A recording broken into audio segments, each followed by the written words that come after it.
And we're concluding our series with the gubernatorial candidates this evening with Charles Lollar, Republican candidate for governor. Mr. Lollar, welcome to the Baltimore Sun. Glad to be here. Great. Wow. I didn't know I was that glad to be here. Right. So I'll let you kick us off with a few minutes of opening remarks, and then we'll jump into questions. I'll throw in some of my own questions, and we're happy to take questions from the audience. If you have something you'd like to ask, we have note cards and pens available and folks I'll put them up and carry them over, and they'll be transmitted to me through the magic of the internet, so that way we can have a discussion together. And if you wouldn't mind, just put your name along with the questions so we can recognize you for your work here. Okay. Mr. Lollar, the floor is yours. Thank you. Let me first start by thanking the Sun for this type of platform and forum that you've done for all the candidates. First, it shows your commitment to being as nonpartisan as you can in the state. But secondly, it opens dialogue, the right kind, to get information out from every candidate running for governor so that the constituencies can hear. One of the things I'm most tired of is the tyrannical approach to government that has existed in the state of Maryland. People need to be more informed, and the uninformed voter must become the informed voter, so they can make the right decision at the ballot box come both June 24th as well as in November. The state of Maryland has real issues, and those issues are not Democratic or Republican. I've said this time and time again on the campaign trail. Our concerns and our issues, they're economic. In some cases, they're social in terms of equality. In some cases, they're just corruption, where we're literally robbing one fund for another. And we're switching dollars around, doing bait and switch tactics and things of that nature that, for the most part, although people understand that those things are going on, whether you're a Republican or Democrat, decide or dependent upon who's leading the discussion, the conversation's not taken as clearly as it needs to be. We need to go in a very different direction here in the state of Maryland. And what a Lollar-Timmerman administration will seek to do is earn the trust of citizens by holding ourselves ethically and morally to a higher standard.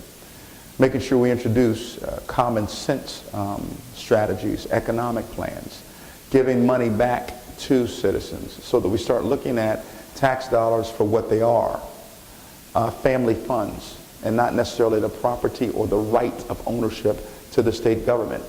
We want the citizens of Maryland to know that the governor works for them and not the other way around, as do the House of Delegates and state senators in this state. Your tax dollars fund what they do, from the clothes that they wear, in some cases, to the cars that they drive. And until we can get our hands and our head wrapped around what $39 billion really means, that's the spending currently this year, fiscal year 2014, and you compare that to the spending from 8 years ago at $29 billion, we've seen a 36% increase in spending of the people's money. Now, I don't know a whole lot of people in the state that's received a 36% increase in their personal paychecks over that same amount of time.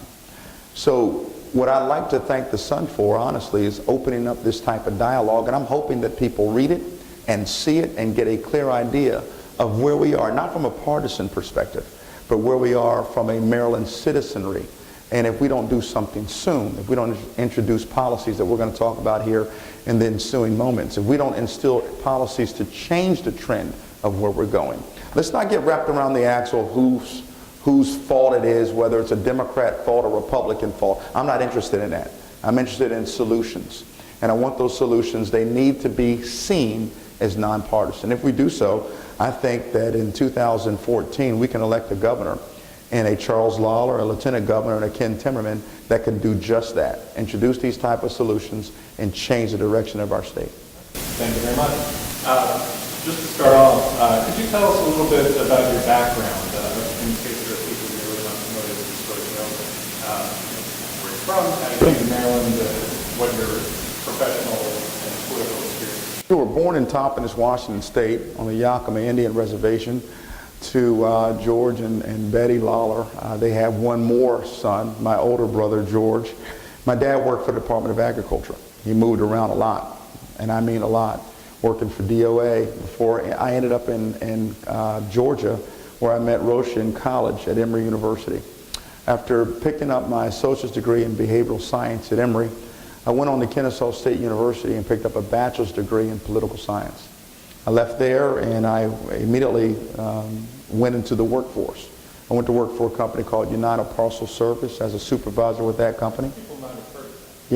Yeah, UPS, Atlanta-based company, a supervisor with that company for some time. And when my fourth baby was conceived, we have 4 daughters. I'm an extremely patient man. You have no idea how patient. After the conception of my 4th daughter, we made a decision while I was still young enough to get it done to finish up my commission in the Marine Corps.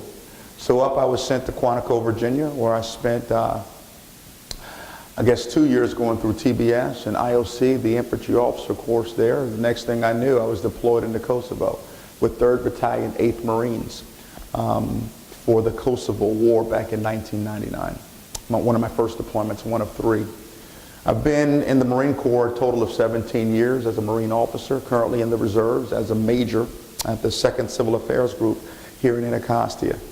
I'm also a 16-year business executive, 4 years with UPS, 12 with Centos Corporation. I'm an executive there and run a company in Landover, Maryland. I'm responsible for a P&L of just over $23 million. I have 212 employees and 14 frontline managers and supervisors. I do believe that your next...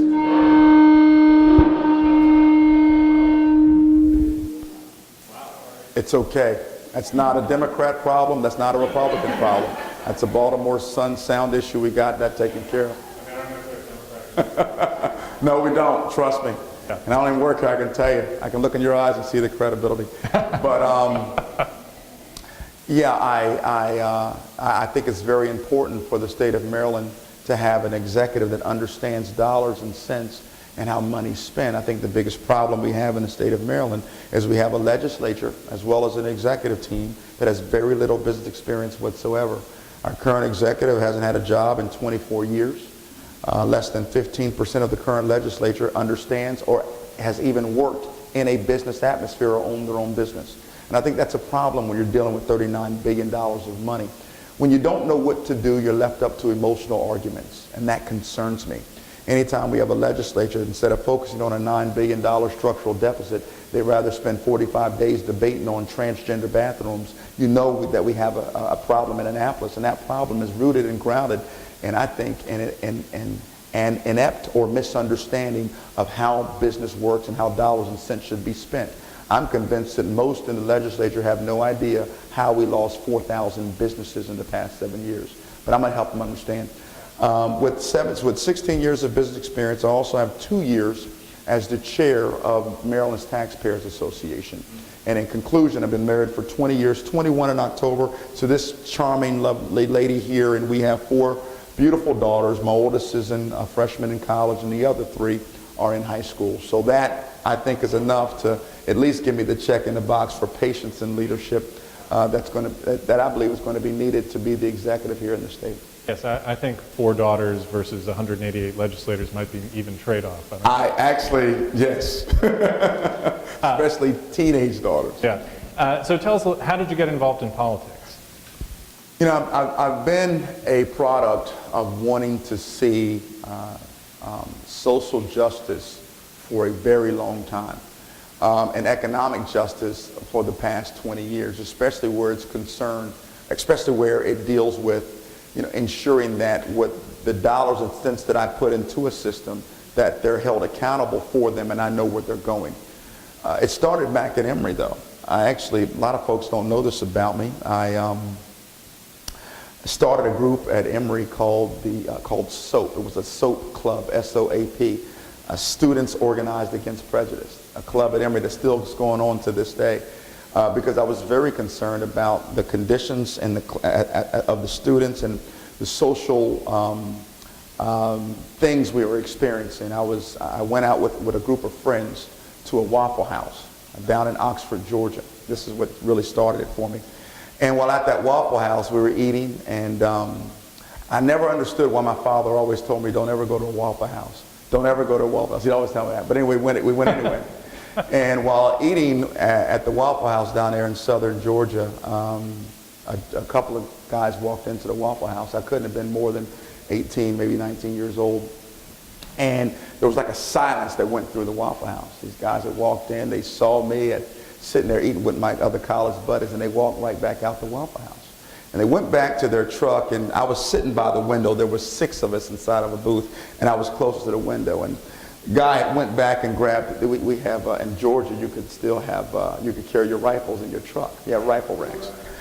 And the young man grabbed his rifle and came to my window and pointed at me and beckoned me to come outside. And 2 of my friends were so upset. "Don't worry, Charles, I want to take care of you." I grabbed them before they could get out of that booth and said, "Don't you dare leave." Those are the days before we had cell phones. I didn't have a cell phone. I said, "We will stay here inside this Waffle House till those people leave." They had this nice big Confederate flag in the back of their truck, and they just kept banging on my window trying to get me to come outside. And I was so scared before I joined the Marine Corps, because fear left after the Marine Corps. But I was so scared I couldn't even get up to go to the bathroom. And my friends just kept, well, we got to do something. No, you're not going to do anything. Finally, they left after 45 minutes of hazing me, and my friends got in the car and they took me back to campus. And I never left campus that year again, except to go home.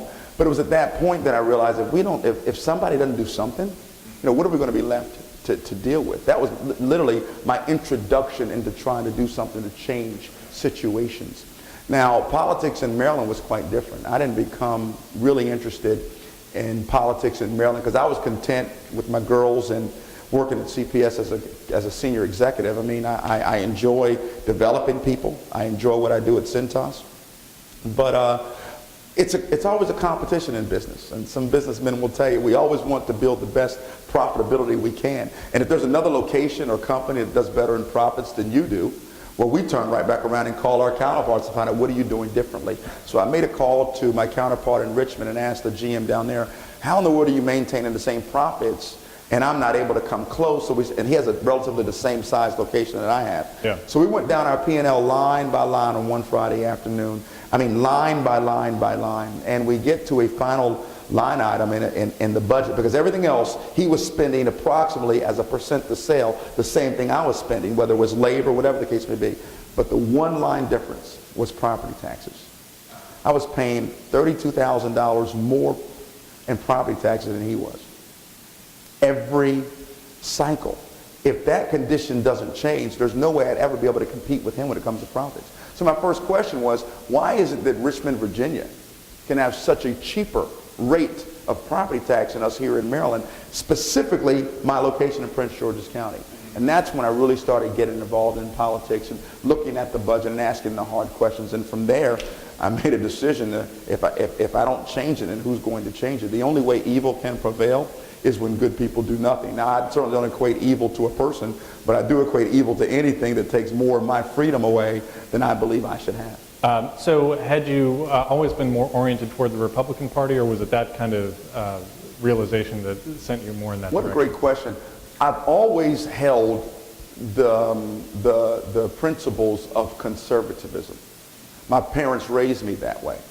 And if my mom and dad were in this room, they'd tell you the same thing. They raised me to be principally conservative in terms of my faith and my personal belief, in terms of how I did what I did, how I prepared my days. I mean, my father didn't believe that you should sleep past 7 o'clock. He believed if you're a man in his house, you're going to get up by 6:30, if not earlier, if you were found in the bed, even on a Saturday. He had no problem taking you in the bed and throwing you out at the same time. He just had a different standard for me and my brother growing up. And we didn't call it republicanism. We didn't call them conservative values. It's just how we were raised. So I think principally, now I've never voted or registered as a Democrat, believe it or not. I've always been Republican right out of college. It's always been that way. But I've always had the values of a conservative. Most people, I dare say 60% of people in this country would identify themselves with conservative values, specifically when it comes to fiscal matters and how you deal with their money. But there's that other side of it, which is the social side, which I hope we can talk about today, where people just kind of, that line gets fuzzy. They don't want to, because of the sins of our nation's past and how we project a new way forward, they get concerned as to, well, what is fair and what is right? I think in the name of equality, so many things gets overlooked and too many emotions get involved in the conversation to make the right kind of decision at the level of government. But the short answer is, Although I've always been a registered Republican, whether in Georgia or here in Maryland or in Virginia, I've always had conservative values. Along those lines, we'll get to the social issues, I'm sure, but you've mentioned a lot about taxes. Taxes, obviously, what got you into politics here. And I think that's probably kind of the biggest part of your platform, or at least the most, perhaps the most ambitious part of your platform. Sure. Can you tell us a little bit about your plans for cutting taxes in Annapolis? There are a number of different things that you've outlined. Could you tell us a few of them? We want to start with the Taxpayers' Bill of Rights, and let's put that in simple language. We want to ensure that the growth of government spending is limited to CPI and cost of living. Let's make it simplified even more. Over the past 10 years, our spending has increased by 36%, or a real number of $10 billion. What I would like to see happen in the state of Maryland is the people's money should be spent the same way we spend our money at home. That no longer will we see increases in spending over a year that would exceed cost of living. Why? Because it's your money. What does that mean? What that means is if you don't get but 1.25% raise over a year because the cost of living has only increased by 1.25%, then why should government spend more than that? In my opinion, if they spend more than what your paycheck has increased, in essence, they're robbing you, and they should go to jail. That's a personal opinion, of course. So we want to pass a real Taxpayers' Bill of Rights and limit the growth of government. And that doesn't require a cut in essential services. Don't let anyone tell you that a Lollar administration will cut essential services that are needed for men and women, for families in our state to be successful. But what we want to make sure happens is the intent on these funds that are spent in a way that causes families to improve and move to a place where they can provide for themselves and not necessarily stay on that same cycle of dependency. We want to see growth through the process, not a stalemate and stuck in the process. So Taxpayers' Bill of Rights will simply limit the growth of spending and tie it to cost of living. We also want to eliminate the personal income tax.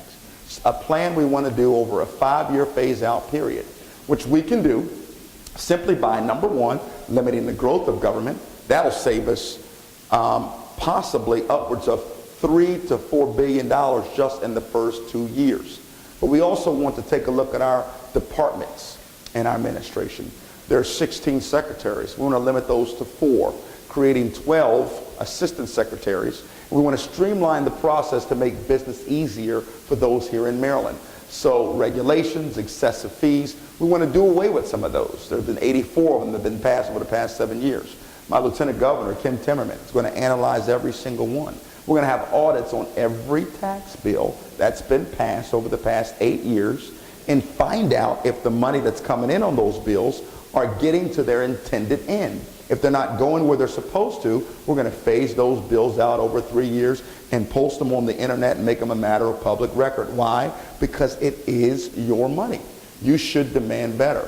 All total, from what we've seen, just on our end of it, we can save taxpayers upwards of over $2 billion simply by doing things more efficiently without having to cut essential services. All right, so we've got income tax phased out over 5 years. Yes, Taxpayers' Bill of Rights. Right. External audits on every tax bill passed. If my perusal of your website leaves anything out, let me know. Also, roll the sales tax back to 5%. Roll the corporate tax from 1.25%. Yeah. You want to eliminate estate and inheritance taxes. Oh, yes. Gas tax rolled back. Train tax. Anything else? Am I missing anything? No, you've done very well. All right, good. All right, so the income tax is about $8 billion right now, largest single revenue source the state has. Just under 8, 7.75%, but you're in the ballpark. 19% of the general fund, yes.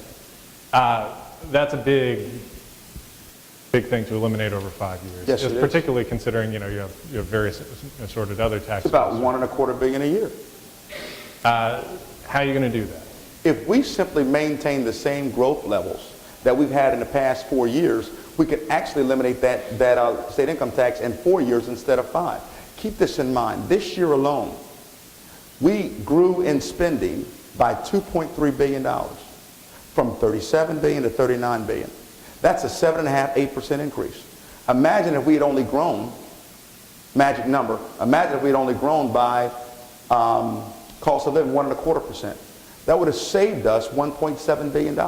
If we maintain those same growth levels and simply instead of applying those growth levels, fold them over into savings, you could stop the state income tax in less than 4 years. And that still has yet to account for the money that's going to come as a result of taxes from businesses coming into our state, because instead of them fleeing, they'll reverse their direction and come back, which will generate an even stronger tax base for the state of Maryland. But in addition to that, as long as we are successful in cutting our departments and finding the ways through these external audits, we believe we can find over $2 billion in savings in that alone, and that's in the first year. Now, of course, much of that $10 billion that has been the increase during the O'Malley administration is a result of federal funds coming to the state, not from growth in state taxes. How do you account for that in your plan? That, obviously, some of the money you're talking about cutting is not coming from state tax dollars, right? There are two different parts of the budget you're dealing with here. Yeah, you are, but let's be real. I mean, we're talking about a spending right now, fetish that we have.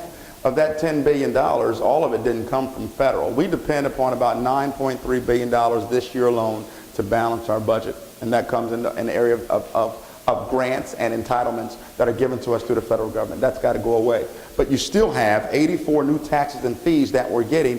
Let's start with transportation. We can go to education. Mind you, I'm not talking about cutting these, not off the bat, but there's wasteful spending in these areas. If we take every department we have, Andy, and simply go to zero-based budgeting as a fiscal policy across the board. We're not going to have these agencies start with what they had last year. We're going to have them justify every penny they intend to spend in the incoming year. $39 billion is a big number. It's a huge number. There's no reason why, even if we went back to 8 years ago to $29 billion spending levels, we still had a chunk of that come from the federal government, but we didn't use zero-based budgeting as a policy. So the money is there for us to capture. You've got to allow me and my team to get our hands around it and peel it back, and we'll find the savings. I remember hearing sort of the same conversation from former Governor Ehrlich a number of years ago. He also espoused the value of zero-based budgeting. Didn't quite work out that way in practice. Why would it be different in a Lollar administration? Well, I can't tell you why Governor Ehrlich was not successful, because I wasn't there, but I'll tell you why it'll be successful for us. I am a businessman with 16 years of executive business experience. I understand leadership, leading some of the most tenacious men and women on God's green earth, the United States Marines. It's about leadership. It's about expectation. It's about not getting caught up in the next election cycle. It's about taking care of business as it stands in front of you.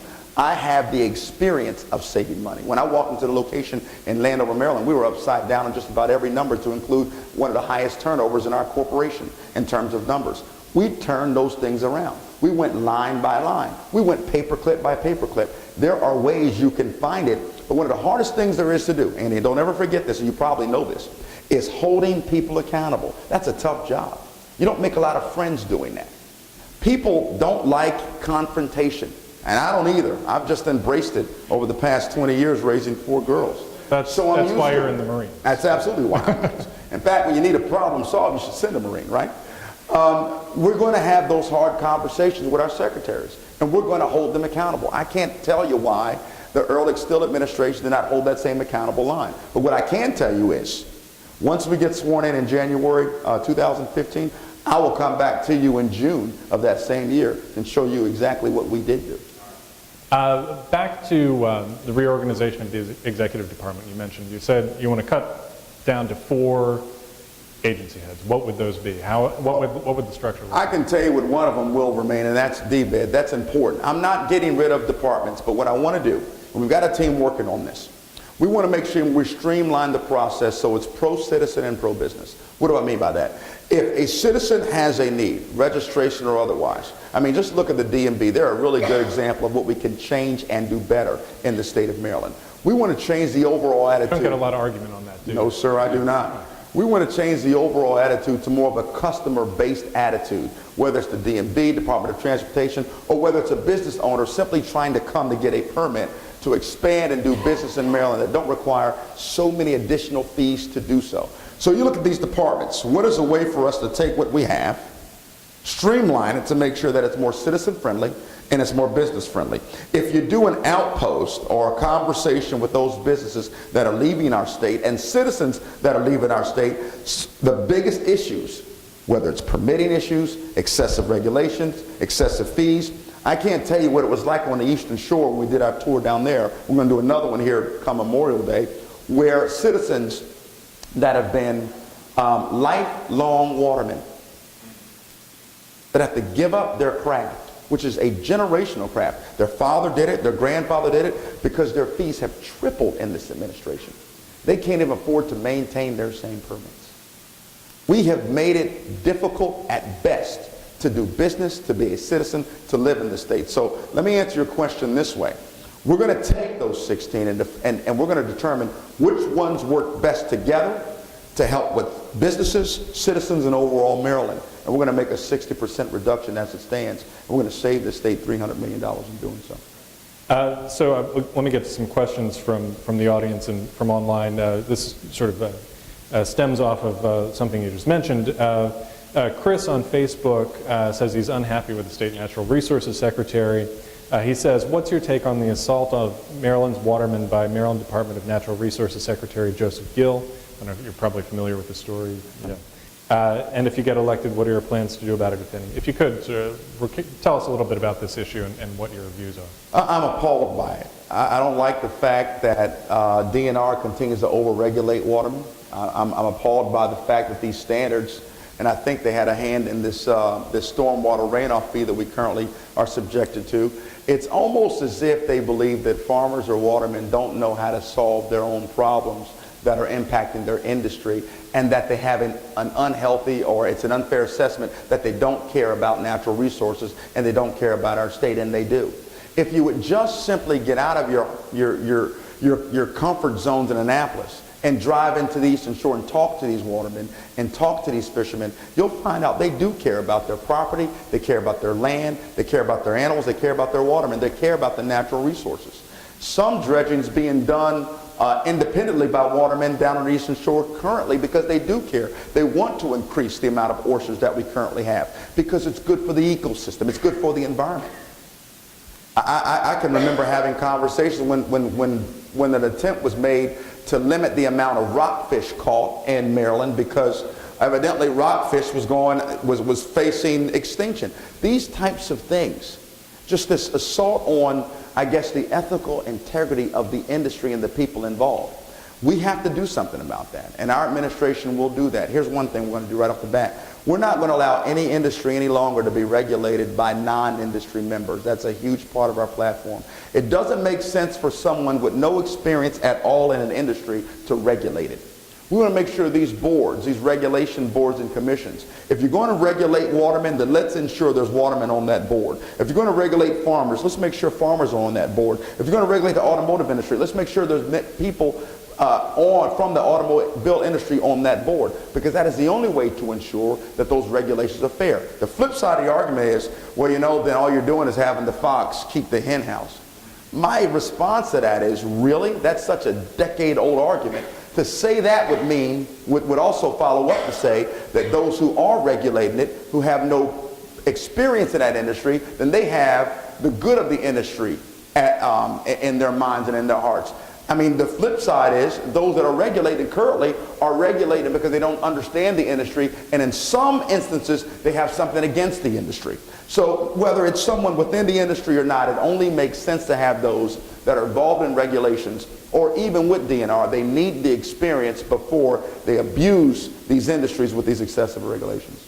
So sticking to the subject of crabs for a moment, we had news just recently that the dredge surveys are finding a much lower crab population than had been hoped. You know, some good numbers from a few years ago have been reversed, particularly the female crab population is way down. This has led to some calls for increased regulations, tightening up the catch restrictions, or possibly even overhauling the way we regulate the crab catch altogether. Some people have even gone so far as to call for a moratorium on crabbing. I know. What's your view? Not the right thing. We need to bring, and I've had these conversations with watermen over and over again. Robert T. Brown is a really good example. He's a waterman, generational waterman, been doing it for years. His family's done it. He's a Democrat. So this is not a partisan issue.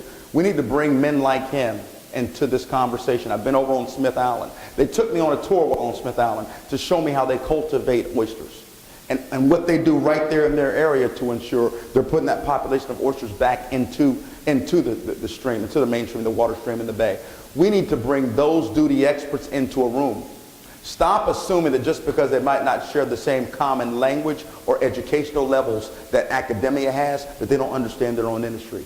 They do. Again, I'm tired of the assault against these watermen and fishermen. In order for us to successfully do this, we have to bring the duty experts in. Now, here's what I've learned in business, which kind of parallels this conversation. I had a problem in my plant. For some reason, I have pant hangers and shirt hangers back in my plant. For some reasons, we were not meeting standards. There were standards that corporate wanted in terms of short and pants hung per hour. We weren't there. In fact, most of the locations in my region, we weren't there. So I went back and spent a half a day with my paint hangers. That all they did was hang pants every day. Watch them hang pants. The end of this, to get to the last part of the story is, at the end of the day, I asked that person, how do we solve this problem? She gave me it was a lady, she gave me such a common sense, simple answer to how to increase the counts of hanging pants. It was so common sense and simple, having to do with the device that they used to scan the count and measure the productivity. I took her solution back to my VP. We implemented a solution at Cintas. Our efficiencies went through the roof. We exceeded corporate standards. So my VP asked me, how did you do that at Landover, and can you go around and teach all the rest of our locations what you did? And my response for my VP, I just went back to the plant and asked the person closest to the problem. You know what? She might not have had the same educational background that I had, but she understood her craft. And you can solve problems with people that are the 6-foot rule, that are those that are closest to the problem, more than likely can help you solve your problem. If you ask watermen today if their voices have been heard concerning this issue of oysters in the bay, they'll tell you, no, you have not. We haven't heard from anyone, Charles. I had one man tell me he's never seen Governor O'Malley.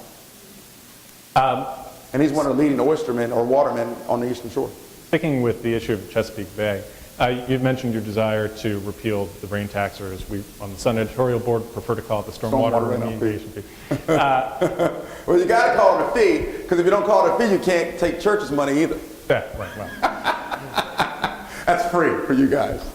Yeah, break the ice. We'll keep that in mind for the next editorial about it. But anyway, can you talk to me a little bit about, if this is not the right approach, what do you see as the right approach for complying with the EPA's pollution diet for the bay, or would you seek to try to force the EPA to change it? No, let's talk solutions, all right? But first, let's talk about why the stormwater runoff fee is not a good fee.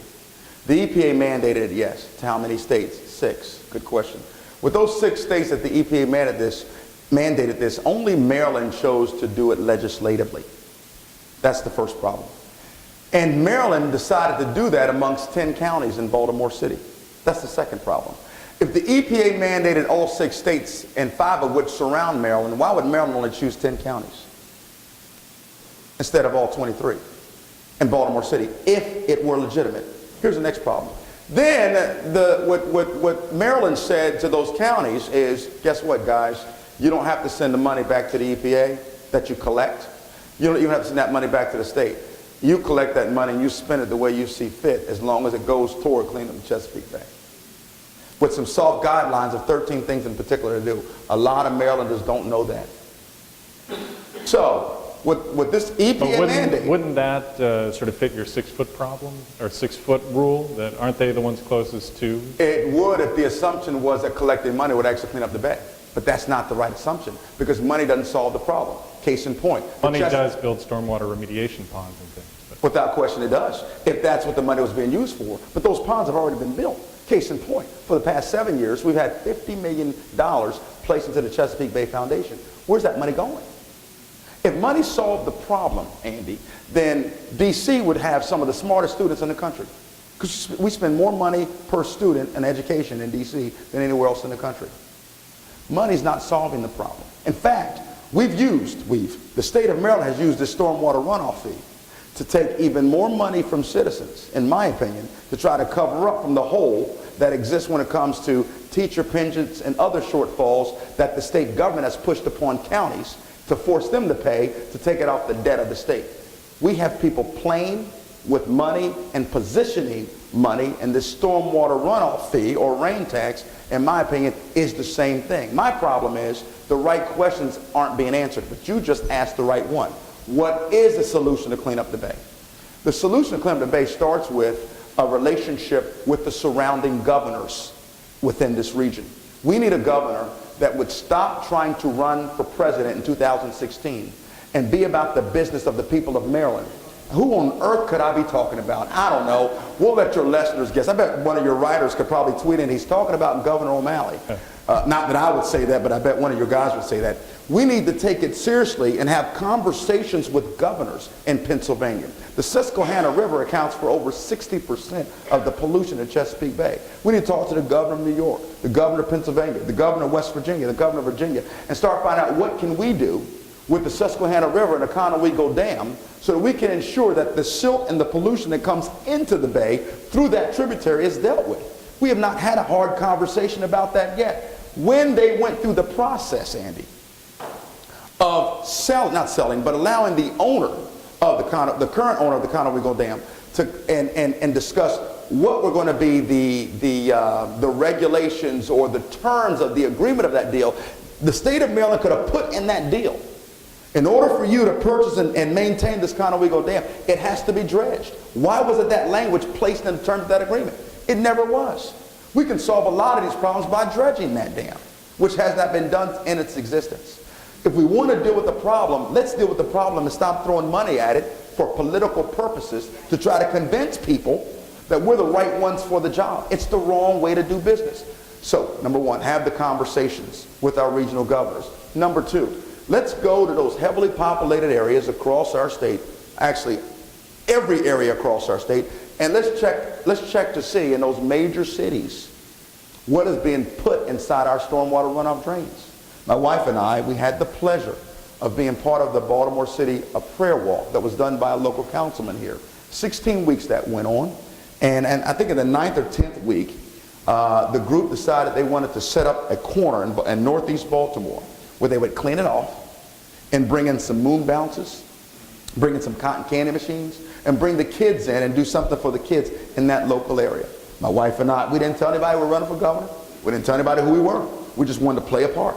And we went and we started cleaning up. We got there 6:30, 7 o'clock in the morning, and we started cleaning up the area.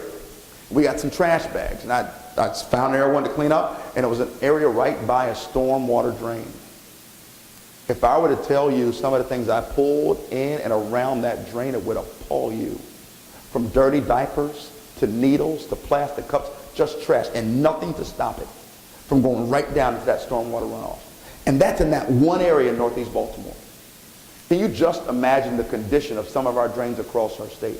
If we want to solve the problem, we can solve the problem. We just have to inconvenience some jurisdictions and some leaders to get the job done, and we can solve it. And that doesn't mean passing a stormwater runoff fee. That means being able to govern with the kind of tenacity, the kind of integrity that holds people accountable.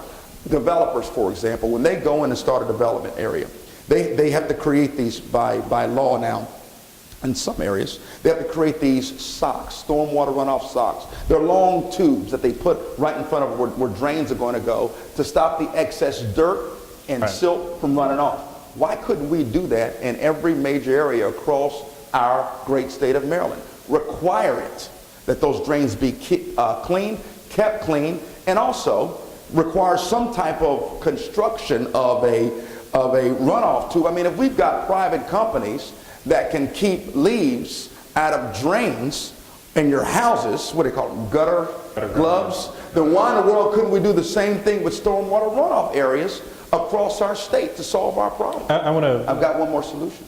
Oh, well, I'm sorry, I wanted to get us to some other issues, but... Okay, all right. I've got a lot of them, man. I'm excited. I know, I got you. So, you just got to get me there. You got to get me voted for, and let your folks know to put Lollar in so we can make these changes. And we'll have plenty of time to talk about it. So Stephen from Laurel asks a question I wanted to get to. He says, yesterday on the PJ Media website was an article on Common Core that indicated over 40% of respondents to a poll were against it, less than 33% for it. In Huntsville, Alabama, with the highest concentrations of engineers in the country, many of them rocket scientists, 70% of respondents were against it. If elected, what will your administration's policy be regarding Common Core? Yeah, this is an easy one for us. They say all politics is local. Education policy should be local as well. What Common Core does, similar to No Child Left Behind, is it tells the teacher in that classroom that you're not confident enough, you don't care enough about your students to ensure they do a good job in how you educate them. That's a problem. I have an unfair advantage with this question because my wife's a teacher. Common Core is not necessarily the right step for the state of Maryland. It is not something that I will endorse. What I will do, however, is have conversations and make sure I do them early and often with the school board and the local officials to make sure that they're educating their children to the right standards and that we are providing any and all necessary resources for them to do so. I'm tired of the money being strangled at the administration level and never making it to the classroom. Anytime you still have to, as you send your children to school, you still have to buy pens, papers, and crayons and spend $100 per child just so they can go to public school, you know there's something wrong when we're spending so much more on education every year. I mean, that's what I hear over and over from folks running for governor currently. We've spent more on education than anyone. Well, where's the money going if we're spending so freaking, if we're spending that much, I'm sorry, that's the Marine Corps coming out, I'm getting passionate, pray for me. If we're spending so much money on education, then why are teachers still underfunded in their classrooms and they're not able to get their jobs done? So Common Core for me is not common sense. I can't support it, but what I can support is encouraging teachers, providing resources, holding to standards, and teachers have no problem with standards as long as you're not forcing them to teach to a test.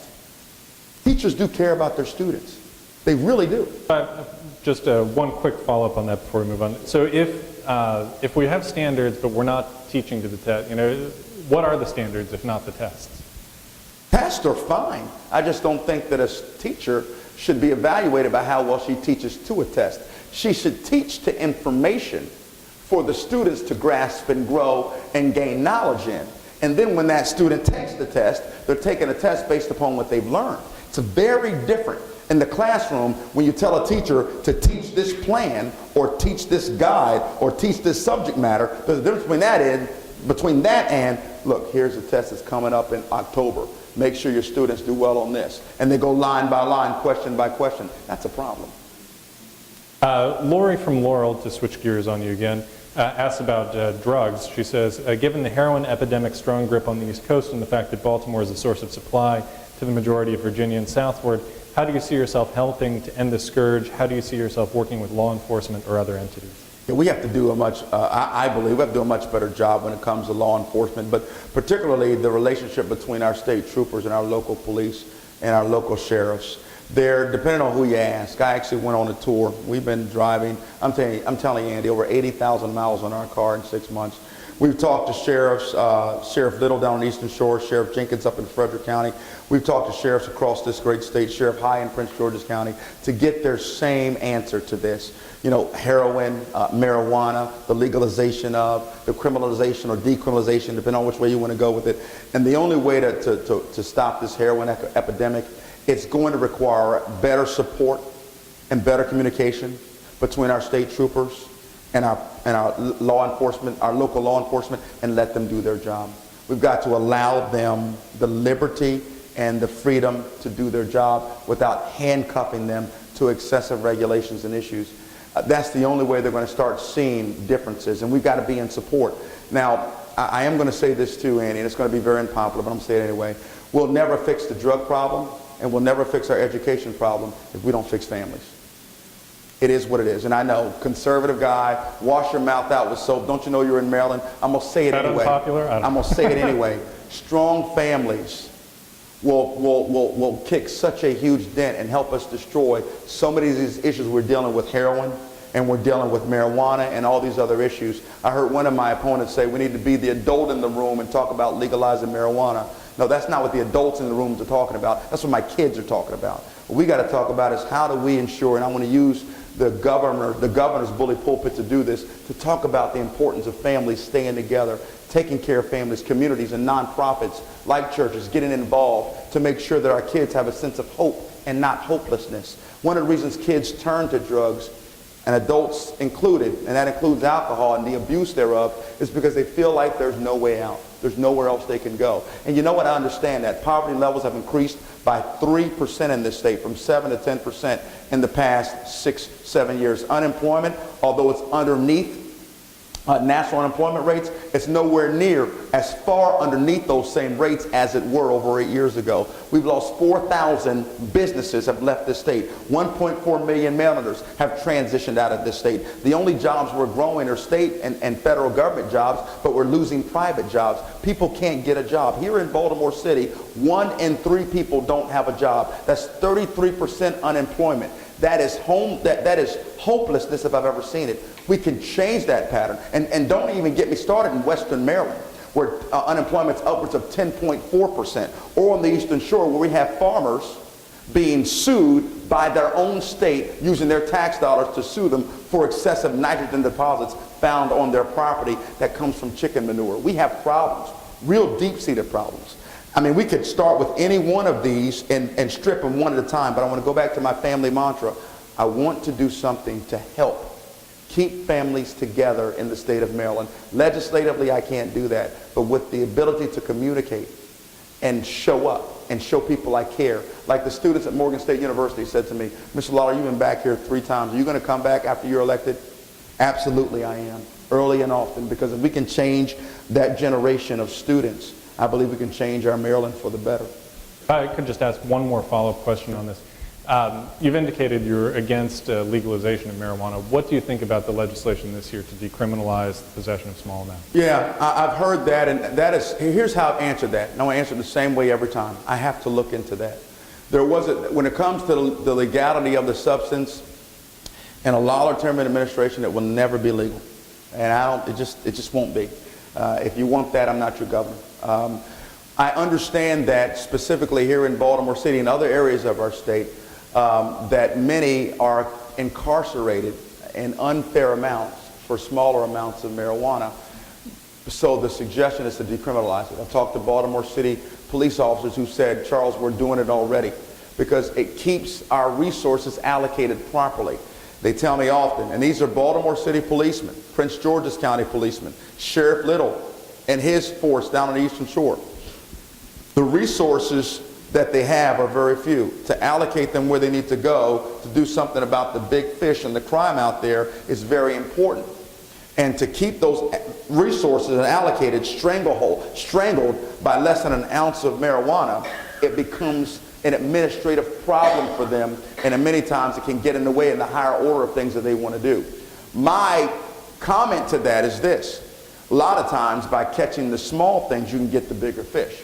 And where many police officers agree with that, in this case, they feel comfortable making marijuana leaving it illegal, but giving them some wiggle room in how they dispense their allocation of resources and how they arrest and deal with those that are caught with smaller amounts. The short answer is I have to continue to look into that before I give a firm answer on whether I agree with it or not. I know the legislation is passed, but there's a lot of legislations that have passed that I intend to do something about as well.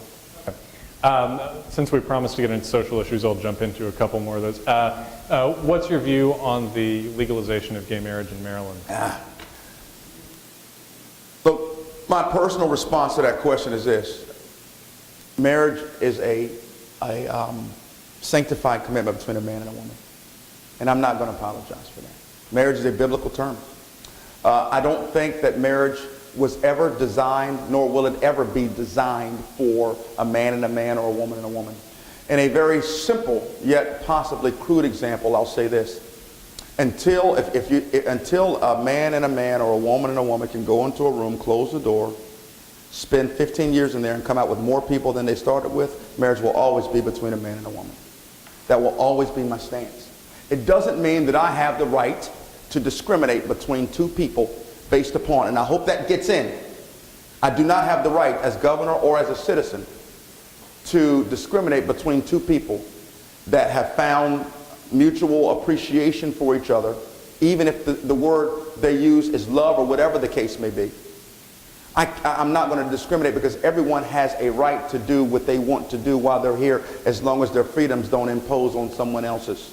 And I understand that. My job is not to be judge and jury. I'm not running to be your priest. I'm running to be your governor. I'm not running to teach you how to live. But part of my job as governor will be to ensure that legislatively every dollar spent is not wasted, and every dollar spent, whether you call it marriage or civil unions, is spent in the right way. So to that end, here's my solution. And I believe this solution will not only work here in Maryland, but across the state. We need to get government out of the marriage business completely. That's the problem. If people weren't so concerned about benefits and financial gimmies and tax breaks and child care allocation money that you can get for having more children, or you can get because you're married, no one would care what you called them. People don't get wrapped around the axle of whether a union or a marriage until you start talking about benefits. Listen, if my wife needs benefits to stay married to me, she chose the wrong man. And if I need a tax break for each child I have, then I chose the wrong woman and the wrong family. I don't need the government to give me tax breaks because I have 4 girls. I don't need government to give me a tax break because I'm married to this woman. I'll be married to her whether the government gives me something or not. We need to get government out of marriage, allow for people to use their freedoms to do whatever they want to do with them. But if you want to call that union marriage, I will not agree with that. I will never agree with that. But it does not give me a right to discriminate. My role as governor is to work as hard as I can at both the state and federal level to get marriage, to get government completely out of the marriage business. All right. While we're on the touchy social issue subject, what are your views on abortion? Well, might as well go down that road. Absolutely. Again, I believe that life begins at conception. I do. You know what? Let me be even more personal. Let me put all my business out there. She might even not go home with me, but it's a long way from home. Yeah, I know. I may have to walk, bar the doors. We have the most precious grandson in the world. He wasn't born under the best perfect of situations. But we thank God every day that we have him. And he's just beautiful. I love going home because of this boy. Life is not perfect, and situations aren't always perfect for you. I don't agree that you should have the right to kill an unborn child. And I don't call that an attack against women's freedoms. I don't. In the process, if I could have children, which I can't, but if I could have children, I'd feel the same way. I know, easier to say because you can't. I got that. But I simply believe, and whether it costs me votes or not, I believe that life begins at conception. I will do all I can to ensure that the taxpayers' money does not go to affording or having abortions. I will fight hard against that. And I will not apologize for that. Again, I do understand that we all have a judge and a jury that we'll have to face at some point. Here's something I can guarantee you, Andy. In 100 years from now, you and I won't be here. I guarantee it. And we'll all meet our maker, whether we want to or not. Whether we want to or not. I choose to side on the life of a child. After all, some of the same proponents of abortion had their chance and they're here. That means something to me. If their parents had chosen abortion, they wouldn't be here to have a voice to talk about killing and taking the life of an unborn child. And we have to call it what it is. These late-term abortions, someone's going to give an account for that. You do not, there's always another option. There's so many organizations out here that are willing to work with young women and young men and these young families to say if it's a child, we'll place the child somewhere. If you call me, I'll take the child. Whether, right? I will, right? Right? Because I believe that children are precious. And I believe there are families out there that will do the same thing. I just don't believe that anyone should have the right to kill a child. If I might ask a quick follow-up on that, what then would your policy be as governor? Would you seek to change the state's laws as they currently exist? Now, see, that's a great question because, and I'll tell you why. Because the people of the state of Maryland, when they passed that referendum, when they passed that bill, that was their voice. And now I'm running to be governor of Maryland. And I've said on the campaign trail day in and day out, I'm not going to trade one tyrant for another. So if I walk in my first order of business to overturn that law in particular, then what does that say about this whole tyrant stance? Because I don't want to be called or be considered a hypocrite. But here's what I will do. I will work hard to ensure, very hard to ensure, that tax dollars, and I'm not sure exactly what the language of the current bill is now, but I'm going to work hard to ensure that our tax dollars are not spent on abortions, no matter what it takes. We'll go on to some slightly less heavy topics now. Okay. All right. We just have a couple of minutes. So I haven't heard a heavy one yet. I'm having fun. All right, good. Drink some water. You'll love this. Yeah, thanks. So while we just have a few more minutes left, I want to ask you a couple of more sort of overarching questions. Okay. Why are you different from the other Republicans running? What makes you different from them? Why should someone pick you instead of one of the other three Republicans in this primary on June 20th? That's a good question. I think a better question is what makes me different from all of those running for governor? Because the answer is going to be for both my Republican counterparts and my Democratic counterparts. I'm the only person running for governor with 33 years of leadership experience, specifically when it comes to both my time in the Marine Corps and my time in business. The only one with that combination. Here in the state of Maryland, we have a very high number of DOD contractors and retirees and National Guardsmen and women in this state. Based upon the current political condition, not just in Ukraine, but across our nation, across our world, these men and women are going to be called upon and more than likely be deployed while the next governor is in office. Wouldn't it be good to know that the people of Maryland have a governor that's been deployed 3 different times, understands military, understands what's best for those families to ensure we don't push our guardsmen out just anywhere at just any time at the whim of any commander-in-chief because they feel like causing a conflict or having a conflict solved in one area over another. In addition to the leadership that's very important to me, there's also something I call connectivity. I continue to be, on either side of the aisle, the only candidate for governor talking about bringing people together, finding nonpartisan solutions. Every time I go to these debates, whether they're Democratic debates or Republican debates or combined, I hear people talking one side, the other side. Democrats this, Republicans this. Now, what about Maryland? What about Maryland? What about Maryland citizens? I've said this too, and the only one to have said this. I'm not trying to be the best Republican governor I can be, and I don't want to be the best Democratic governor I can be. I want to be the best governor for Maryland I can be. Those types of leadership traits currently are what our state and what Maryland needs. One last thing is when it comes to professional politician, I'm not that guy. I'm not running to win in 4 years. I'm running to set Maryland back on the right path. And we need bold new way forward, bold leadership that's willing to do that. As you said earlier, that's what Marines do. That's what I'm called to do, because there is a problem here in our state. We're the 48th worst state when it comes to taxes, 44th worst state when it comes to being business friendly. We are terrible here in this state, and we can change things, and we can change things in proper order, 4, 5, or 6 years, but we need the right leader to get that done, and I believe I'm that guy here in Maryland. Now, you alluded to this a little bit in this last answer, but certainly I think it's a legitimate question that Republican primary voters are going to have. Yeah. Is that, look, this is a state that is overwhelmingly Democratic in voter registration. 2 to 1. 2 to 1. Has only elected 2 governors since. Actually, they elected 3. Well, yes. One just got it stolen from her.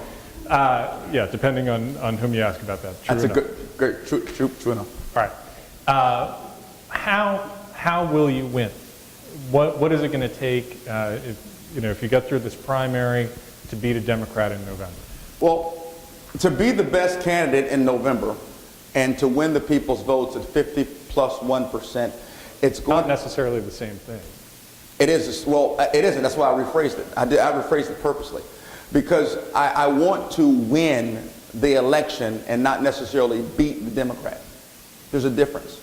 I want Democrats to choose Charles Lollar because he is the best man for the job, not because he's a Republican and I got to hold my nose and vote for him. I want them to say, you know what, that guy has a plan for my family.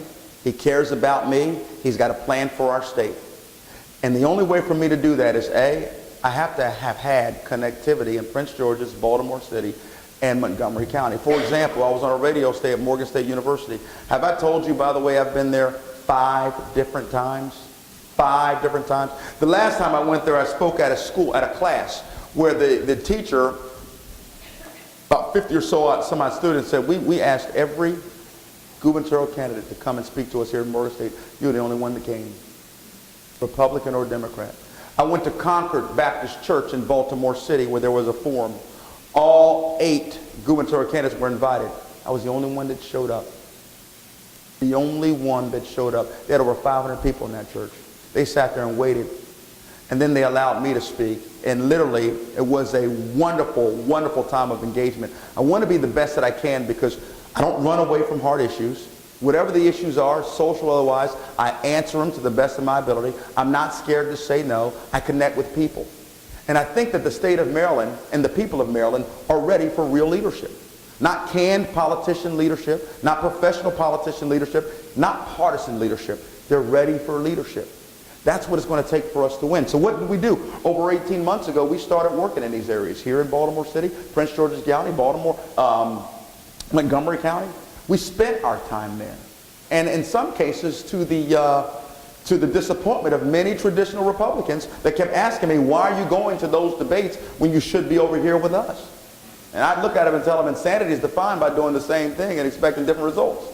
If we're going to win in this state, we have to spend time with people in this state. I've often said when it comes to Democrats and Republicans, they're really the same. The central difference is Republicans care more about what you know. Democrats don't care about what you know until they know how much you care. Once they know you care, then they want to know what you know.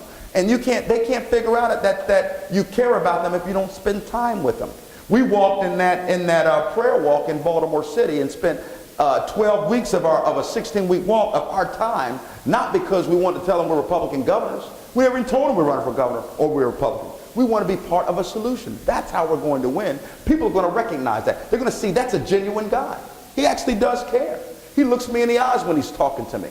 He actually has some integrity about him. And he wants to be held to an ethical and moral standard that up to this point we have not held our elected officials to. That is how we're going to win. It's going to be sincerity. It's not just the right plan, Andy. It's not just the right vision. It's not just boldness. It's sincerity. It's integrity.